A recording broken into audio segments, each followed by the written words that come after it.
What is it that gives your life a sense of meaning and purpose? Because once you find that, it puts you in your power place. See, if you know what your life work is, I encourage you to start working on it. If you can't do it all at one time, do just a little bit of it.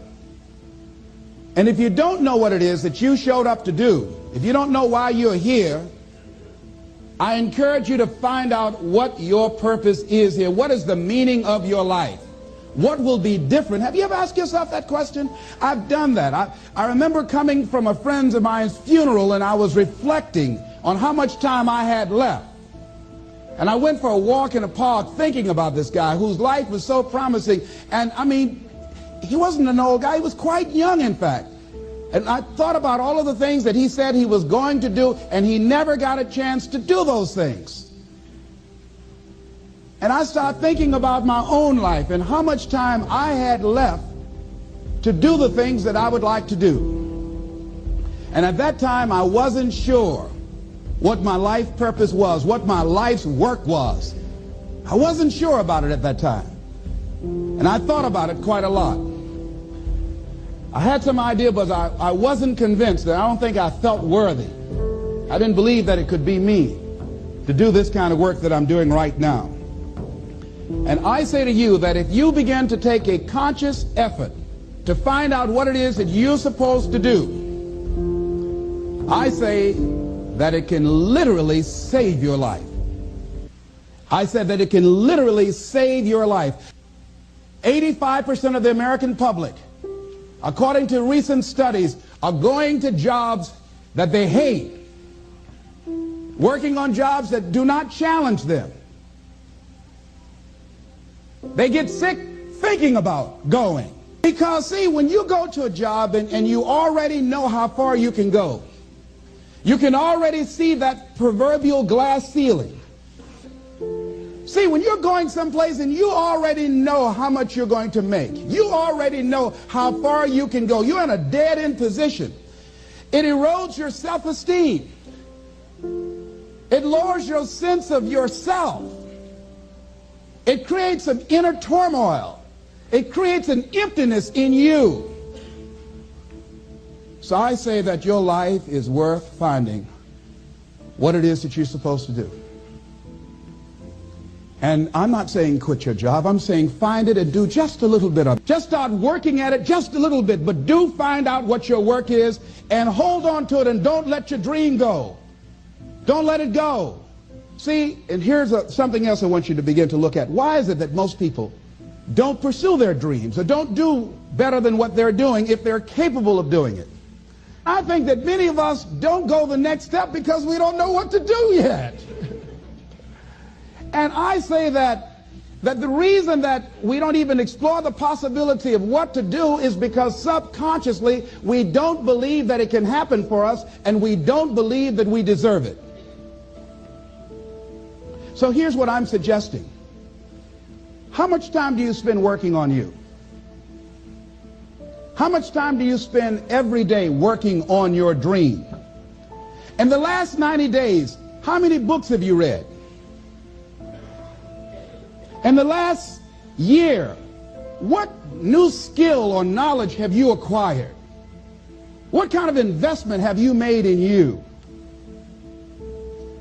So I'm saying that as you begin to look at where you want to go, if you want to make it today, and things are changing so fast you have to literally run to stand still, I'm saying that you've got to make some conscious effort to begin to work to develop you. Here's something else. Most people are not living their dreams because of fear, ladies and gentlemen. Fear, limited vision, and lack of self-esteem is what keep most people doing things they don't want to do. The same reason that people stay in relationships where they're abused or they're unhappy or it's unfulfilling, they can't see themselves beyond that relationship. They can't see themselves enjoying life without that person. They think that this is all that they can do. The same reason that people get stuck at a certain level in life, they can't see things being better for them. And they think that this is it and this is all they deserve. This is all they've ever seen. It's been passed on to them. And they think that this is it for them. Oh no. I was looking what Dr. Blanton Smiley Blanton, who was a colleague of Dr. Norman Vincent Peale. What he said about fear, he said, fear is the most subtle and destructive of all human diseases. Ladies and gentlemen, fear kills dreams. Fear kills hope. Fear put people in the hospital. Fear can age you. Fear, ladies and gentlemen, can hold you back from doing something that you know within yourself that you're capable of doing, but it will paralyze you. And it seemed like you're in a hypnotic spell. And I ask you a question, what is the benefit? What's the benefit of allowing fear to hold you back? What's the benefit of giving up on yourself, of not stepping out on life and taking life on? What is the benefit for you? What's the plus in that? It's one of the things I had to ask myself. So I didn't want to make any mistakes. I wanted everybody to like me. I wanted to be perfect the first time I did something. It's not going to happen. You're going to make some mistakes. You're going to hurt some folks' feelings. You're going to create some enemies whenever you decide that you want to begin to take life on. You've got to ask yourself, how long am I going to allow this to hold me back? I like what Zig Ziglar says. He said, fear is false evidence appearing real. That is an illusion that we create in our mind. It is a state of mind that can be changed. So let's look at how we can begin to take some steps to restructure that fear, to begin to expand our visions of ourselves, to begin to increase our self-esteem. Webster said that self-esteem means confidence and satisfaction in oneself. Look at your life right now. Whatever you've done up to this point in time, your life is working.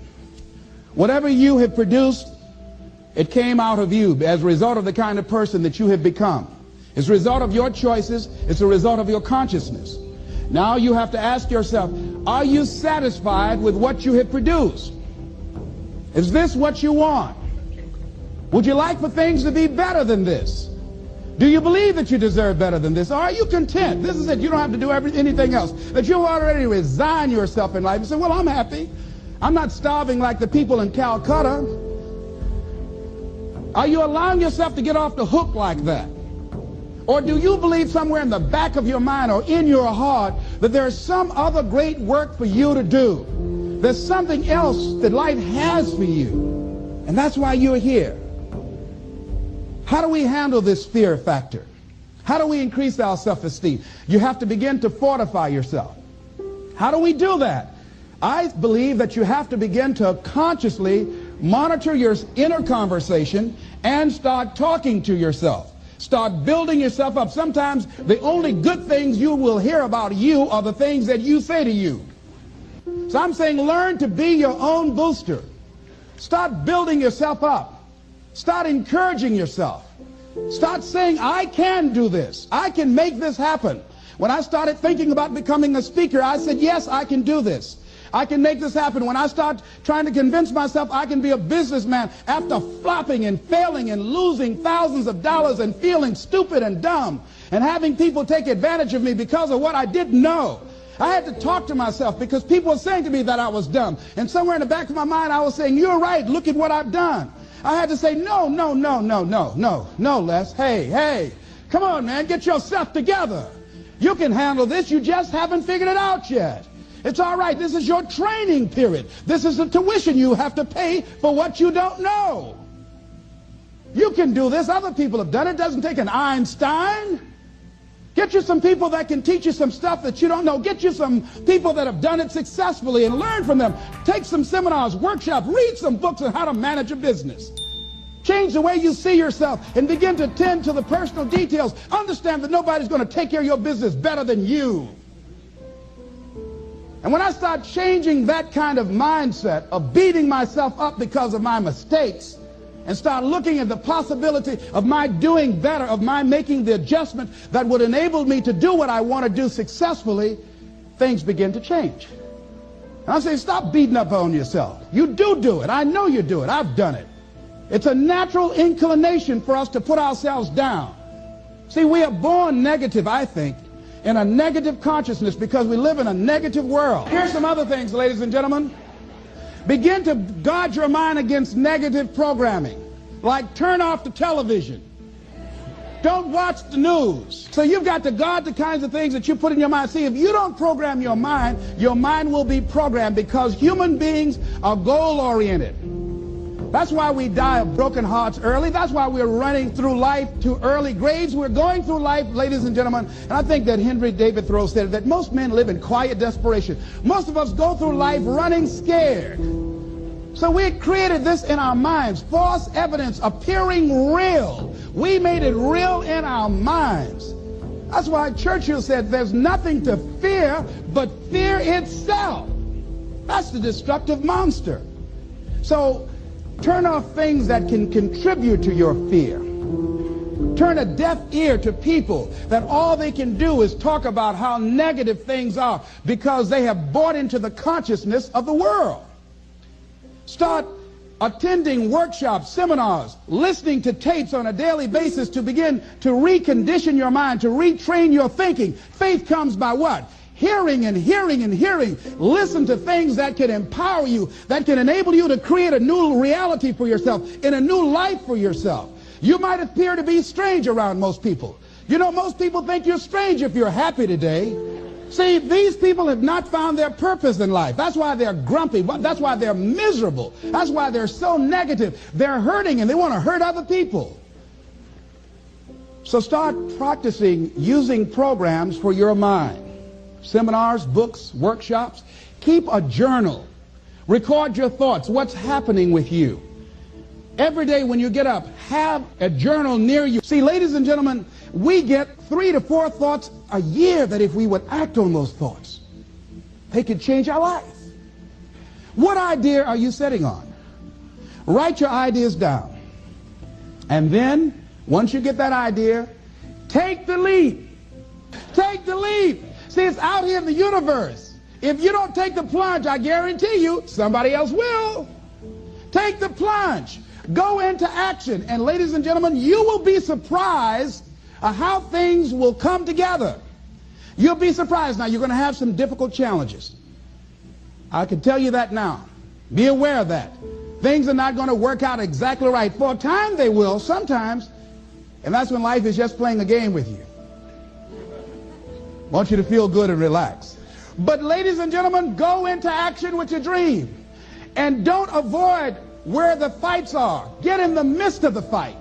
Get knocked down so you can learn how to fight, so you can hold your position. See, most people don't get out in the arena of life because they don't want to fight. Most people don't get out there because they don't want to get knocked down. They don't want to be dropped to their knees. But see, you're going to be dropped whether you're on the field or whether or not you're sitting on the sidelines. You're going to be dropped. So at least get dropped for something. See, that's how most people are spectators in life. You don't want to be a spectator. You want to get out in the field where the action is. And you will be amazed. After the struggle, there will be a calm period and things will begin to click for you.